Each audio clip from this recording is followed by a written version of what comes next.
The cave smelled of old stone and older memories. Keth Razor lay curled in the darkness, his massive body pressed against the cold rock floor. Once, his scales had gleamed like polished rubies under any light. Now they looked dull and gray, like ash left too long in a dead fireplace. He was dying. He knew this the way all dragons knew, not through pain but through a deep tiredness that touched his very soul.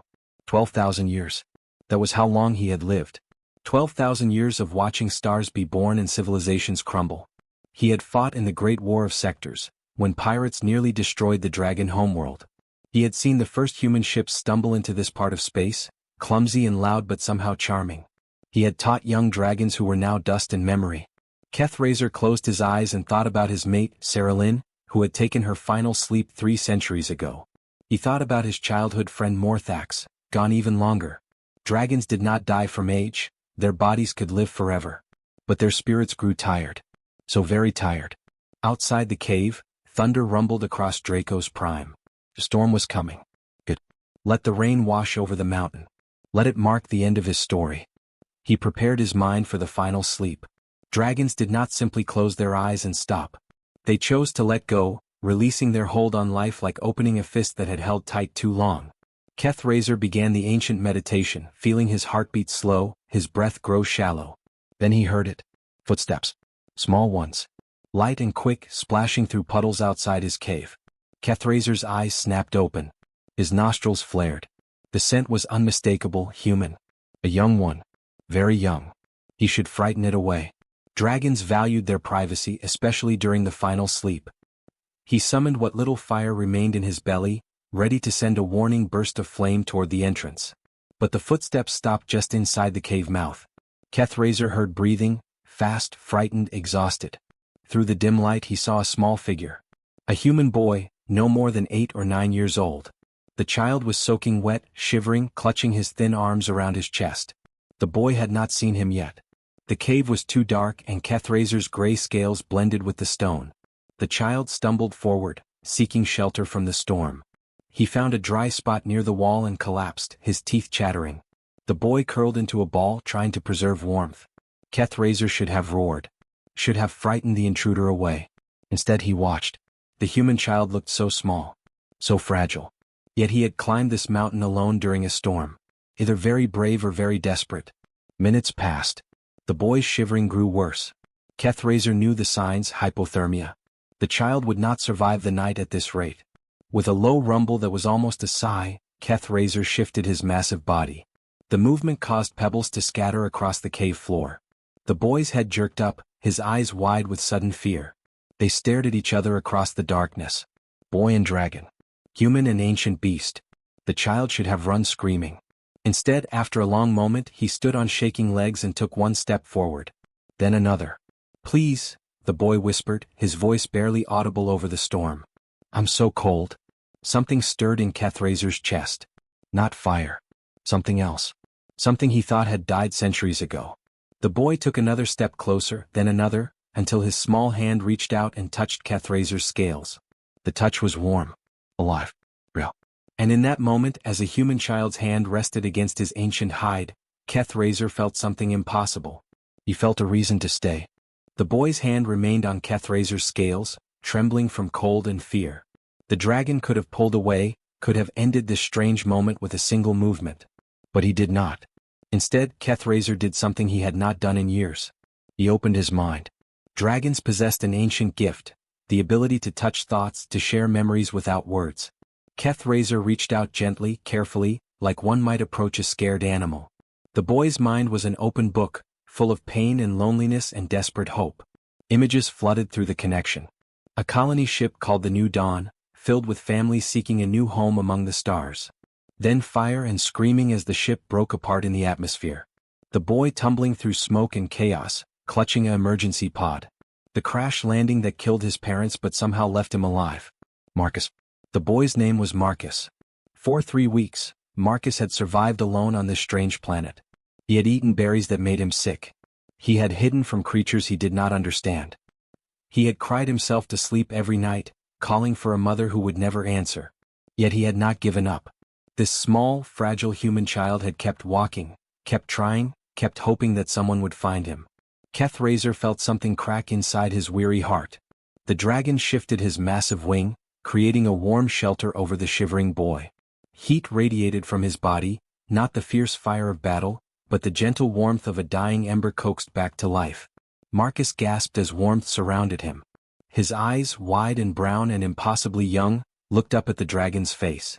"Thank you," the boy whispered. Keth Razor rumbled softly, a sound like distant thunder. Through their connection he showed Marcus that he understood. That he saw the boy's courage. That he would not let him die in this cave. But the dragon knew he was weak. Too weak to fly, too weak to hunt. He had prepared for death, not for protecting a human child. What could he possibly offer? Marcus seemed to sense his doubt. The boy's small hand patted the dragon's scales, a gesture of comfort that made Keth Razor's eyes widen in surprise. "It's okay," Marcus said. "We'll figure it out together." Together. The word echoed in Keth Razor's ancient mind. He had been alone for so long, he had forgotten what together felt like. Over the next hours as the storm raged outside, the dragon shared what he could. Through mental images he showed Marcus where to find clean water, a stream 200 paces north. He showed him which plants were safe to eat, which berries would nourish rather than poison. Marcus absorbed every lesson with fierce concentration. He asked questions not through words but through feelings and images. Which direction led away from the dangerous cliff? Where did the large predators hunt? Keth Razor answered each question, finding himself impressed by the boy's quick understanding. Humans lived such short lives compared to dragons, yet they learned so fast. They had to. As dawn light began filtering into the cave, Marcus fell asleep against the dragon's side, finally warm and safe. Keth Razor watched the child's chest rise and fall with steady breaths. Something had changed. The dragon could feel it in his bones and his spirit. That deep exhaustion, that readiness for death, it had lessened. Not disappeared but quieted. He looked at his scales where Marcus's hand rested. Were they less gray? Perhaps. Or perhaps it was just the morning light playing tricks. Keth Razor had lived 12,000 years. He had seen empires rise and fall. He had accumulated wisdom that younger beings could not comprehend. Yet this small human child, barely 8 years old, had done something impossible. With nothing but a touch and desperate hope, Marcus had given an ancient dragon a reason to live. Just for a few more days, Keth Razor decided. He would help the boy survive. Then perhaps he could finally rest. But deep down, some part of him wondered if a few days would be enough. 3 days passed in quiet peace. Marcus grew stronger, his cheeks less hollow, his eyes brighter. Keth Razor found himself teaching the boy more than just survival. He shared stories through their mental connection, tales of distant worlds and ancient battles. Marcus listened with wonder that made the dragon's cold heart warm. But peace never lasted long in the universe. On the 4th morning, Keth Razor's head snapped up. His nostrils flared, catching a scent on the wind that made his blood run cold. Metal. Weapons. And something worse, the sharp, acidic smell of Krethzon hunters. The Krethzon were a species that lived for the hunt. They traveled the galaxy seeking rare prey, and dragon bones were their most prized trophies. Ancient dragon bones could be forged into weapons that cut through starship hull like paper. Marcus felt the dragon's sudden fear through their bond. "What's wrong?" "Danger," Keth Razor rumbled aloud, his voice like grinding stones. "We must leave. Now." The boy did not ask questions. He had learned to trust the dragon's instincts. He grabbed his small pack and scrambled onto Keth Razor's back as the dragon rose on shaking legs. They emerged from the cave just as 3 Krethzon drop ships screamed overhead. The hunters were 8 feet tall, covered in black armor, with 4 arms that each held deadly weapons. Their leader's voice boomed through a speaker, speaking the common trade language. "Ancient One, your bones will make us rich beyond measure. Surrender and your death will be quick." Keth Razor snarled, showing teeth as long as swords. But he knew the truth, he was too weak for a real fight. 3 days of renewed purpose had helped, but he was not the warrior he once was. "Hold tight," he told Marcus and began moving down the mountain path. The hunters pursued immediately. Energy blasts scorched the rocks around them. One shot grazed Keth Razor's shoulder and he roared in pain. "There!" Marcus shouted, pointing to a narrow canyon ahead. "The rocks are unstable, I saw them shifting yesterday. If we can make them follow us there." Keth Razor understood instantly. The boy was thinking like a strategist, using the terrain as a weapon. Pride swelled in the dragon's chest. He changed direction, leading the hunters toward the canyon. They entered the narrow passage, walls rising high on both sides. The Krethzon followed, confident in their numbers and weapons. Their leader laughed through the speaker. Trapped like a rat, Ancient One. But Marcus was already moving. He slid off Kethrazer's back and ran to a cluster of bioluminescent fungi growing on the canyon wall, the same ones that had fascinated him days before. He crushed several in his hands, releasing a bright green glow. The Krethzon's eyes fixed on the light, their heat sensors confused by the sudden bright signature. Marcus threw the glowing fungi at different spots along the canyon walls. Now, the boy shouted. Kethrazer understood. He aimed carefully, sending thin streams of flame at specific points on the canyon walls, not at the hunters but at the weak rock Marcus had identified. The stone, already unstable, cracked under the heat. The hunters realized the trap too late. Rocks began falling, small ones first, then larger. They tried to retreat but Marcus had planned well. The falling stone blocked both ends of the canyon. The Krethzon leader roared in anger, firing wildly. One blast caught Marcus in the shoulder, spinning him around. The boy cried out and fell. Something snapped in Kethrazer. He saw the child's blood, bright red against the gray stone, and fury exploded through him, not the tired acceptance of death, but the fierce rage of protecting something precious. His scales flared from gray to deep crimson in an instant. Fire built in his throat, hotter than it had been in centuries.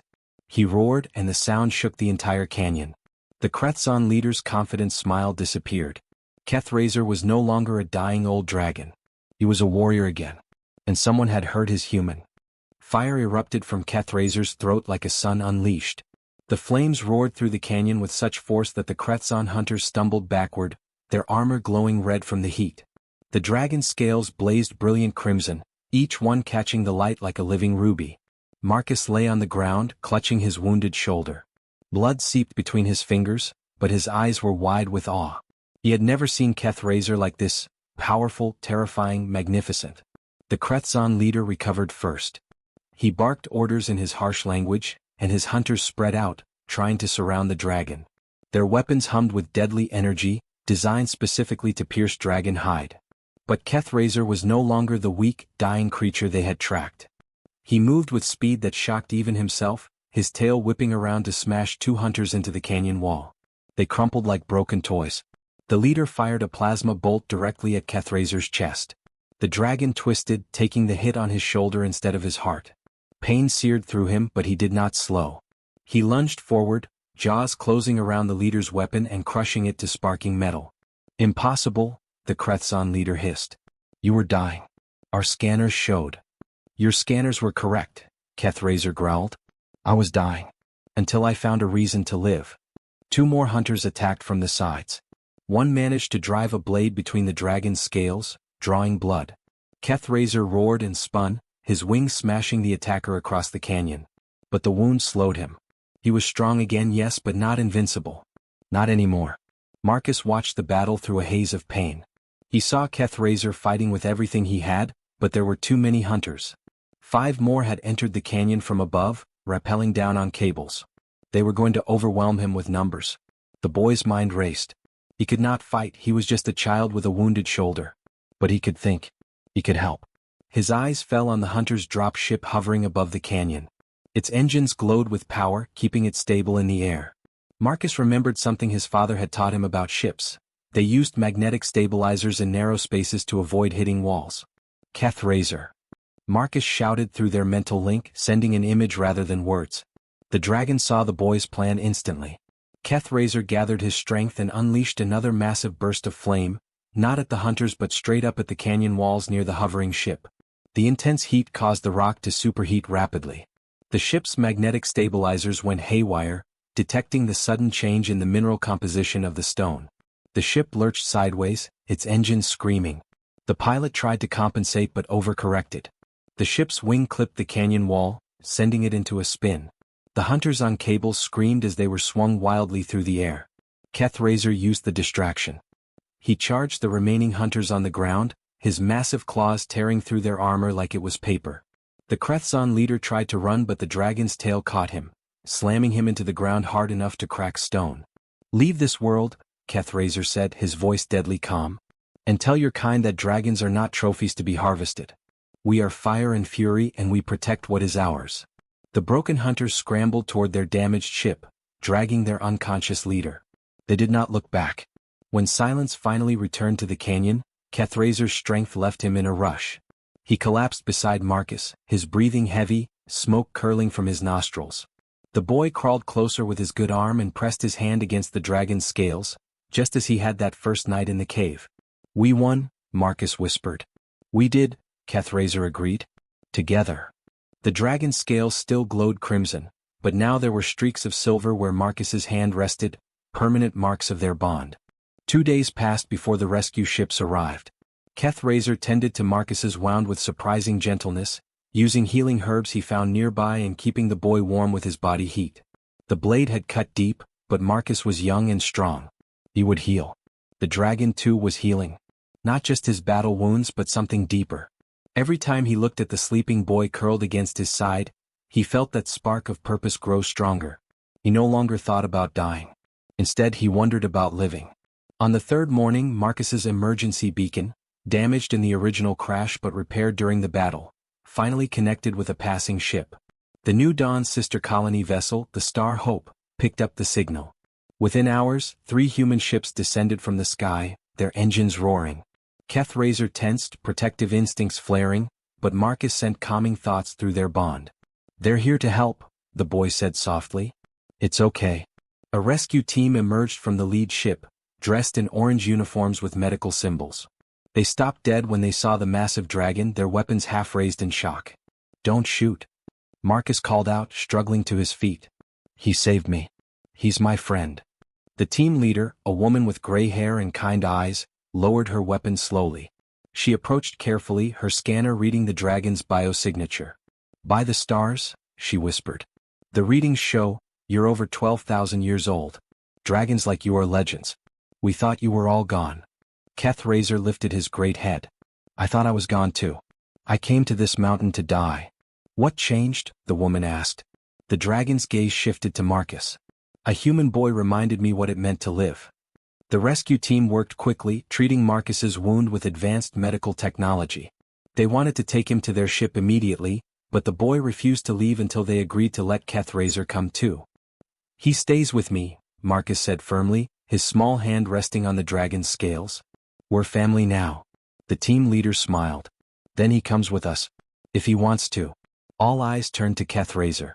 The dragon looked at the ships, then at the mountain where he had planned to take his final sleep. He thought about the long, lonely centuries, about friends long dead, about the weariness that had nearly claimed him. Then he looked at Marcus, this brave, clever, stubborn human child who had stumbled into his cave and changed everything. "I have spent 12,000 years watching civilizations from a distance," Kethrazer said slowly. "I have seen humanity spread across the stars like wildfire, chaotic, short-lived, but burning so very bright. I never understood why you fascinated me until now." "Why?" Marcus asked. "Because you do not measure life in years. You measure it in moments, in connections, in purposes worth fighting for." The dragon's voice grew stronger. "I was ready to die because I had forgotten this. You reminded me." Marcus grinned, then winced as the movement pulled his injured shoulder. "Does that mean you'll come with me? To see the colony worlds? There's so much I want to show you." Kethrazer felt warmth spread through his chest, not fire but something better. Joy. Hope. The possibility of new adventures with this extraordinary child. "Yes," the dragon said. "I will come." The rescue team helped prepare a special transport for Kethrazer. As the dragon and boy boarded the ship together, the woman leader shook her head in wonder. "In all my years of rescue work, I've never seen anything like this," she said. Marcus looked up at Kethrazer and the dragon looked down at the boy. Where Marcus's hand rested on the crimson scales, silver markings gleamed, permanent proof of their bond, the touch that had saved an ancient life. "Neither have I," Kethrazer rumbled softly. The ship lifted into the sky, carrying them toward new worlds and new adventures. The dragon who had prepared to die had found something better than a peaceful ending. He had found a beginning.